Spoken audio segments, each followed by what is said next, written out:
Dobrodošli u EU28, emisiju o Europskoj uniji i hrvatskom eurointegracijskom procesu. Koliko naši građani znaju o nekima od najvažnijih europskih institucija? Razlikuju li primjerice Vijeće Europe od Europskog vijeća? Znate li razliku između Vijeća Europe i Europskog vijeća? Ne bi znao, ne bi baš. Vijeća Europe ili Europskog vijeća? Da. Paris jednostavno pitanje, a komplicirano. Tako je. Znate li razliku između Vijeća Europe i Europskog vijeća? Ništa ja od toga ne znam. Vijeće Europe, da vam bude iskren, nisam razmišljao o tome i nije mi baš jasno. Samo redoslijed riječi. U Europi postoje 3 vijeća, čija se imena u praksi ponekad miješaju. Vijeće Europe nije institucija Europske unije. Osnovano je 1949. godine, a sjedište mu je u Strasbourgu. Hrvatska je članica od 1996. godine. Poznato je prije svega po zaštiti ljudskih prava, odnosno po Europskoj konvenciji o ljudskim pravima, te Europskom sudu za ljudska prava. To je međuvladina organizacija koja ima 47 članica. U članstvu su sve europske države, računajući i države bivšeg Sovjetskog saveza, osim Bjelorusije, Vatikana, Kosova i Kazahstana. Europsko vijeće okuplja šefove država i vlada, u praksi predsjednike i premijere, 27 država članica Europske unije. Predsjednik Europskog vijeća i predsjednik Europske komisije prisustvuje sastancima, ali nemaju pravo glasa. Europsko se vijeće u pravilu sastaje 4 puta godišnje, a sastanak tog tijela poznat je i pod imenom Summit. Vijeće Europske unije sastoji se od nadležnih ministara iz 27 država članica Europske unije. Ima 10 oblika u kojima se sastaju ministri iz određenih područja. Predsjeda ministar iz države predsjedateljice, dakle svakih 6 mjeseci iz druge države, osim u slučaju kada se sastaje Vijeće za vanjske poslove kojem predsjeda visoka predstavnica Unije za vanjske poslove i sigurnosnu politiku. Mislite li da građani Hrvatske imaju dovoljno mogućnosti da se uopće upoznaju sa osnovama Europskoj uniji? Pa, s obzirom na tehnološku razinu, na internet, na ostale mogućnosti komunikacije, mislim da imaju. Nema nikakvih mogućnosti. Ovdje niko ništa ne razumije i ne zna. Znači, evo, vi ste meni pomogli, kazali ste mi razliku i to je sve što sam čuo u ovoj državi. Ma nemaju nikakve oni mogućnosti, Hrvati nemaju šanse da prežive. Mislite li da građani Hrvatske imaju dovoljno mogućnosti da se upoznaju sa osnovama o Europskoj uniji? Pa onaj ko hoće ima. Tu se plasira dosta tih stvari pozitivni koji ko hoće ima. Međutim, ima drugo nešto, da to je javna glasila često puta zastranjuju tako da stvaraju jednu zabunu kod ljudi i tako da ljudi ne znaju zapravo na kojoj strani da se priklone jer ima tu dosta stvari koje moraju javna glasila da raščiste da bi stvar krenula onako kako treba, ka Europi. Mislite li da građani Hrvatske imaju dovoljno mogućnosti da se uopće upoznaju o osnovama o Europskoj uniji? Pa ne. Pa nemaju dovoljno mogućnosti. Zapravo se ne radi o tome da ih se informira o stvarima koje su bitni da bi oni mogli donijeti jednu pravilnu odluku vezano za Europsku uniju. Znamo da je poglavlje 23 pravosuđe i temeljna prava najteže hrvatsko pregovaračko poglavlje.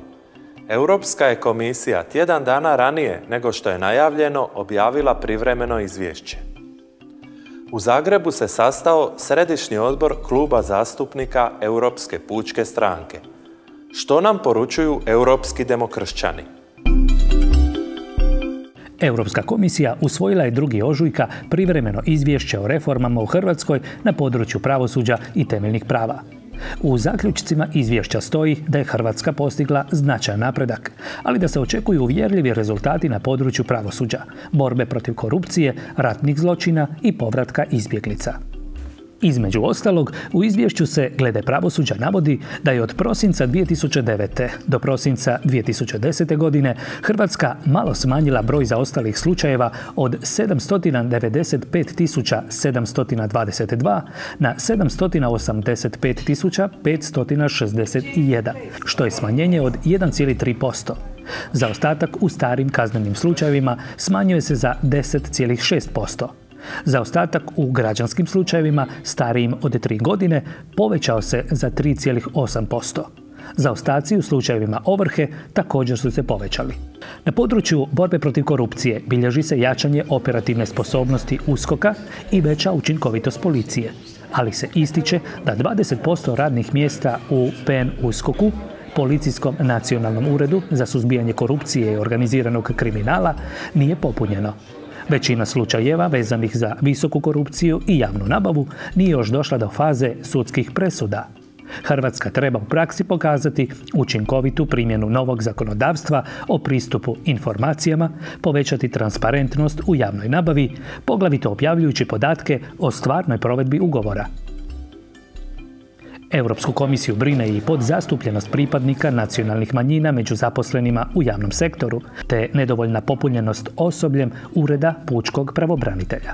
Europska komisija potiče Hrvatsku da udvostruči svoje napore, te obećava da će tehnički i financijski pomoći Hrvatskoj da ispuni mjerila iz ovog poglavlja, kojih ima 10, kako bi mogla preporučiti Vijeću Europske unije zatvaranje pregovora u ovom poglavlju. Ipak, u izvješću nema nikakvog datuma. Hrvatska zaslužuje nagradu za svoje napore zaključenjem pregovora u lipnju i na dobrom je putu da postane 28. država članica Europske unije. Glavna je poruka sa sastanka Središnjeg odbora kluba zastupnika Europske pučke stranke u Europskom parlamentu, koji se 3. i 4. ožujka sastao u Zagrebu. Europska pučka stranka sa 265 zastupnika najveća je politička grupa u Europskom parlamentu. Dvodnevni sastanak održao se dan nakon što je Europska komisija usvojila privremeno izvješće o reformama u Hrvatskoj na području pravosuđa i temeljnih prava. Sastanku je, osim zastupnika, prisustvovala i Viviane Reding, potpredsjednica Europske komisije zadužena za pravosuđe, temeljna prava i građanstvo. S hrvatske strane prisustvovala je hrvatska premijerka i predsjednica HDZ-a Jadranka Kosor, a tu su između ostalih bili i potpredsjednik Sabora i predsjednik HSS-a Josip Friščić, potpredsjednik vlade i ministar vanjskih poslova i europskih integracija Gordan Jandroković, ministrica financija Martina Dalić, te predsjednica izaslanstva Hrvatskog sabora u zajedničkom parlamentarnom odboru Hrvatska-Europska unija Marija Pejčinović-Burić. Predsjednik kluba zastupnika Europske pučke stranke, Josef Dol, istaknuo je da Hrvatska može zaključiti pregovore u lipnju zbog toga što je većina posla već obavljena, te ispred sebe ima još nekoliko prepreka. Klub Europske pučke stranke snažno će poduprijeti Hrvatsku u zadnjim koracima u pregovaračkom procesu za ulazak u Europsku uniju. Europski parlamentarci iz kluba Europske pučke stranke raduju se što će sjediti do svojih hrvatskih kolega.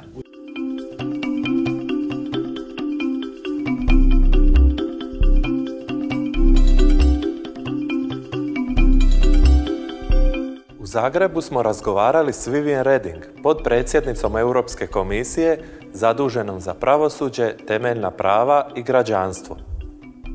Osim o Hrvatskoj, razgovarali smo i o drugim europskim temama, poput položaja žena u poslovnom svijetu.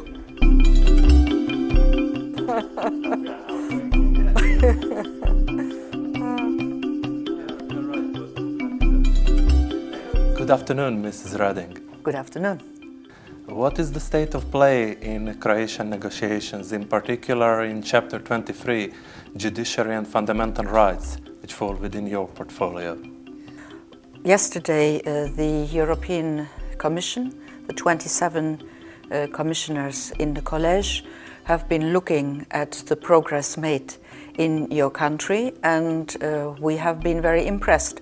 We have said that there has been substantial progress in all fields, also in the question of judiciary, but in the question of judiciary and rights, some elements still need to be enhanced, most of all concerning the implementation of the laws in practical terms.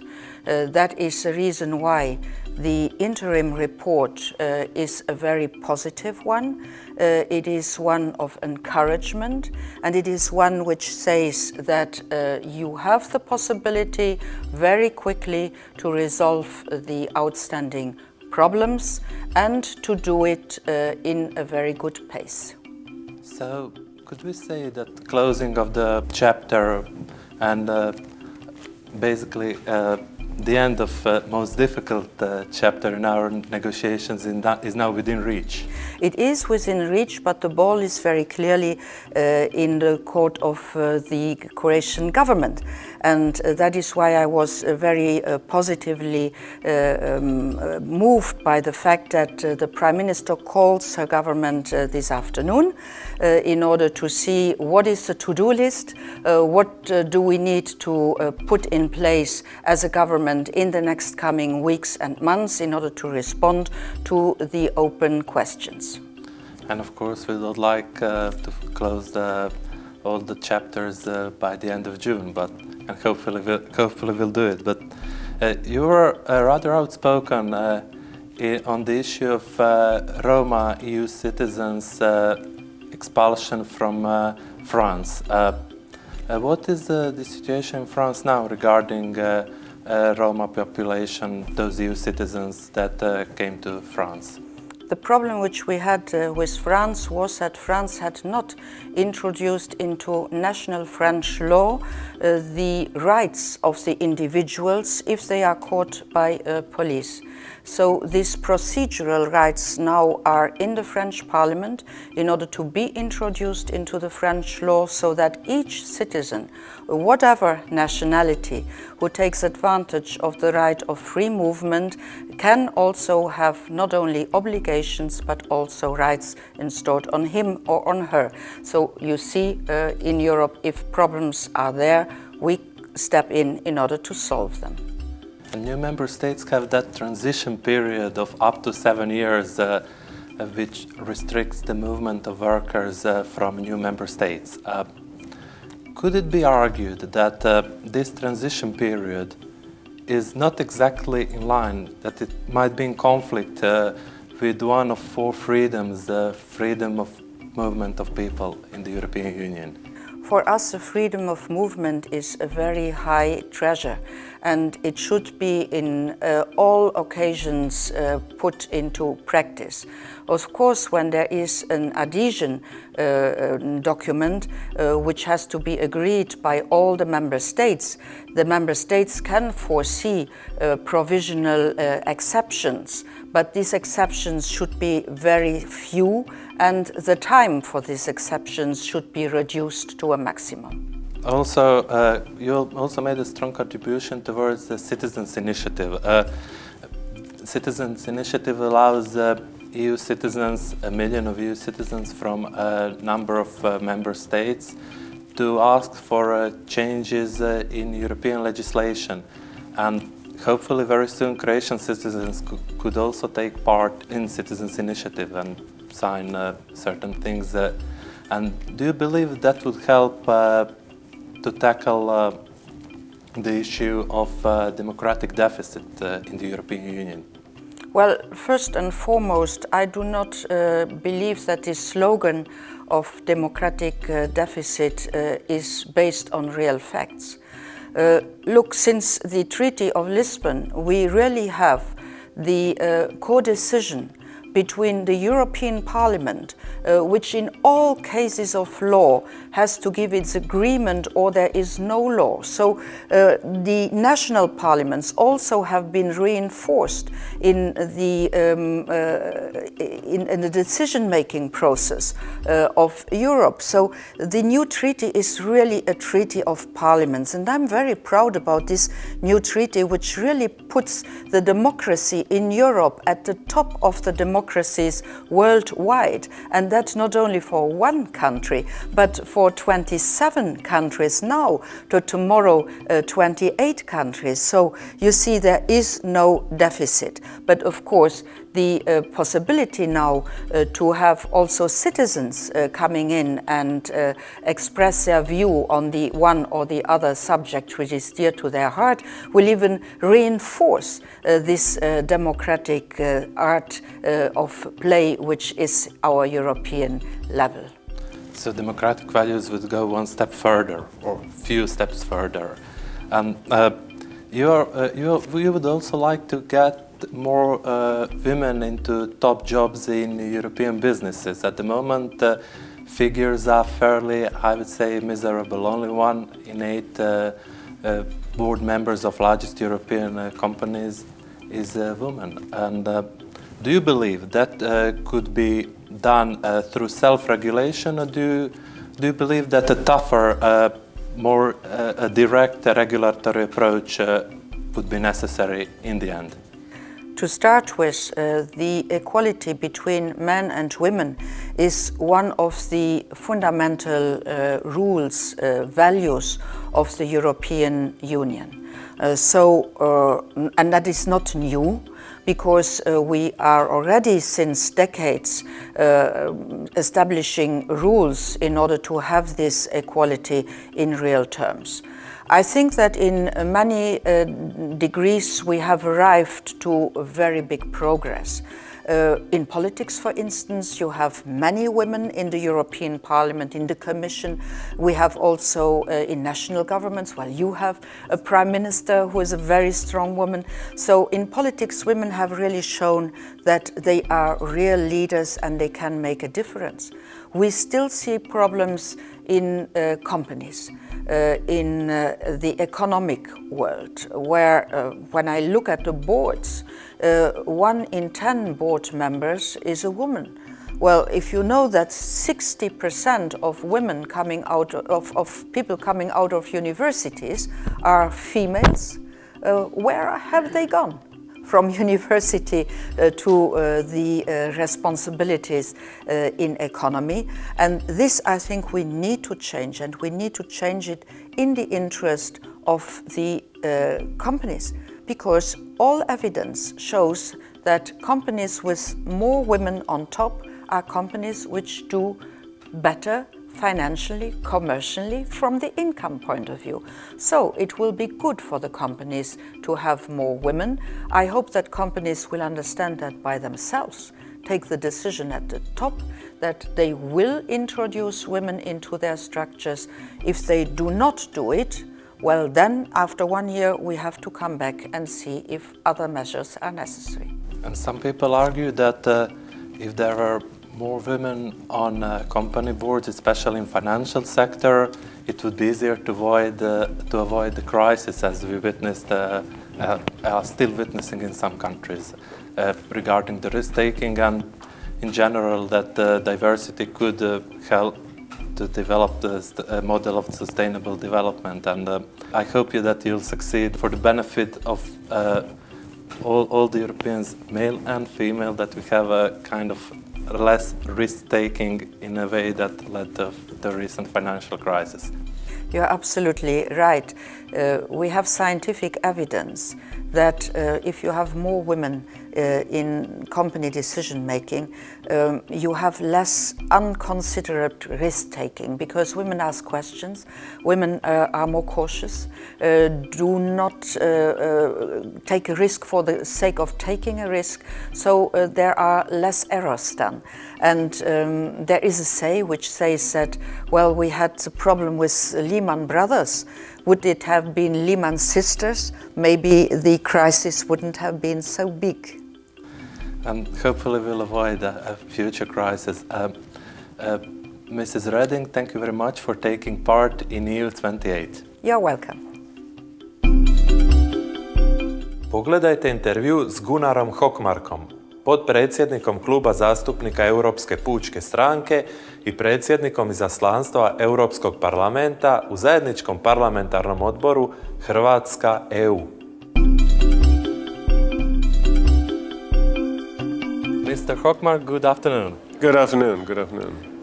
Are you pleased with Croatia's efforts to complete the negotiations as soon as possible? I'm pleased with the efforts, but also with the decisiveness to do what is still pending. And I'm very pleased by the fact that when meeting with the representatives of the Croatian government and the Prime Minister, they are clearly on the track. And they are showing a decisiveness that is impressive for all of those on the other side who are doing the discussions. So would you say that Croatia could complete the negotiations by the end of June? My judgment is that that could be done. It's a judgment that also depends very much on what is done in Croatia and what is also done in different institutions in Croatia. But it is clearly a possibility, and I think we should make all efforts in order to make that possibility reality. Some of the public opinion surveys, some of the recent public opinion surveys in Croatia suggest there is a fair amount of Euroscepticism. What is the Swedish experience, in particular regarding the information campaign? When you were joining the European Union, did you start the information campaign before or after the end of negotiations? It was a part of a long-term political process, and if you may say, a campaign from those of us who wanted a Swedish membership. But my experience is that there is no information like reality, like facing the reality and the opportunities of reality. Because if you look upon all the reforms that now are made in Croatia, they are making Croatia a better society. For example, the fight against corruption. Because I think the negotiations are helping keeping the spirit and the momentum up. There is nothing that is as important as fighting corruption from citizens' perspective, because it makes a better society. And open trade, free flow of information, ideas, the opportunities to move around in Europe, all those things are a part of the reality that we tend to forget. I think politicians, as well as media people, tend to focus too much on the structures of politics. But I think we all as citizens should focus on the reality. And I think from Swedish perspective, the reality is the most convincing thing. And when I come here, through Croatia and to Zagreb, I must say, being here is to me an evidence that Croatia belongs to Europe and to the European Union. And we are rather keen to join fairly soon. After the end of negotiations, we have to sign the accession treaty and ratify it. Do you believe members of Croatian Parliament, Croatian MPs, could do something to foster the ratification process, to convince their colleagues to speed it up a little bit? I have said a number of times that we are putting high standards on Croatia. That is because it's good for Croatia. But also it's extremely good for Croatia to play a dynamic role in this region, to show that you can achieve a lot. But also it's a way of convincing all of those who could be hesitant in other member states that Croatia is not fitting. If you are doing the job well, you're not only a role model for others, but you're also convincing all those who could be skeptical or hesitant that now the decision shall be made. So I think it's very much in the hands of Croatian leadership. And in your home country, Sweden, there are 21 counties like in Croatia. And as far as I gather, you plan to turn those counties into regions, 6 to 9 regions by 2015. We have similar issues and debates going on here. Would you suggest similar approach to Croatia? I think that is up to Croatia, because you know Croatia much better than I. and I think in order to get an efficient administration, this is very much a matter of tradition and cultural differences and how regions really are. But I must say, on the other hand, when I look upon Croatia, you have a really big number of public entities in the country, and from that perspective, it seems like you would win a lot efficiency by coming down to some sort of smaller numbers. But I think Croatians are much better to judge on that path. Well, I must say we are rather impressed by the Nordic efficiency in terms of administration, and we look at the Nordic countries and like Sweden as kind of a model what we could achieve. We are honored by that, but I think we all can learn from each other. I think the best model is to look around in general. As the Vice Chair of EPP Group in the European Parliament, among other issues, you are in charge of European neighborhood policy. And do you believe that after the accession, after Croatia becomes the 28th member state, Croatia could contribute towards making neighborhood policy a success? Certainly, because by Croatia becoming a member, it is two things that will follow that. First of all, having Croatia as a member is also an opportunity to come closer to other parts of this region, the Western Balkans. And this is not a geographical thing. This is coming closer to the good forces in these other countries. Those who would like to have a civilized development, those who would like to have a development with the perspective of Europe and European values. It is strengthening all of them and making this part of the Europe into a better region and better societies. But the other thing is that it is also showing all these countries that if you do the right things and if you avoid doing the wrong things, which is just as important, we tend to forget that, then you're having a better opportunity and a better future. And in the early 1990s, you made a significant contribution, an effort to help Baltic states achieve their independence. And are you pleased with their performance as the EU member states? Are you pleased by their recent successes, especially Estonia? Absolutely, and I think that applies for all of them. But Estonia is even closer to Sweden in a geographical sense, and I was very active during that time in order to say that we need to do what we can in order to support their fight for independence. And we were, in that sense, successful, and they were successful. But the result is that Sweden got 3 new neighbors. It's fantastic. I mean, well, they were there, geographically they were there before, but they were not, they were in another world. But by their freedom, Sweden got 3 new neighboring countries, 3 new economies, which we can exchange, exports, imports, investments, trade, people coming and going, traveling, is a vitalization of the Nordic region. And what we now see is that the Nordic-Baltic region, by this and by other reasons as well, is having the opportunity to become one of the most competitive economic regions in the world. Stable public finances, good opportunities for competition and plurality and entrepreneurship. And I think that is also a model. We gained a lot because of Estonia, Latvia, Lithuania coming closer to Europe. And that applies to all the Croatian neighbors as well. They will gain Croatia coming closer to European Union. I'm quite sure of that. And hopefully we'll be in position to achieve similar things fairly soon. And I would like to thank you for your efforts and help to Croatia as well. Thank you very much. As the chairperson of the JPC, of course. I will insist. Thank you very much. Thank you very much.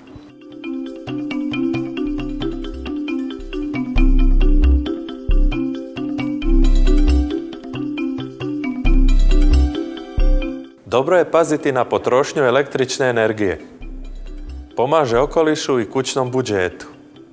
Većina nas to zna, ali nije loše podsjetiti se. Toliko u ovoj 4. emisiji EU28. Vidimo se ponovo za 2 tjedna.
Hey.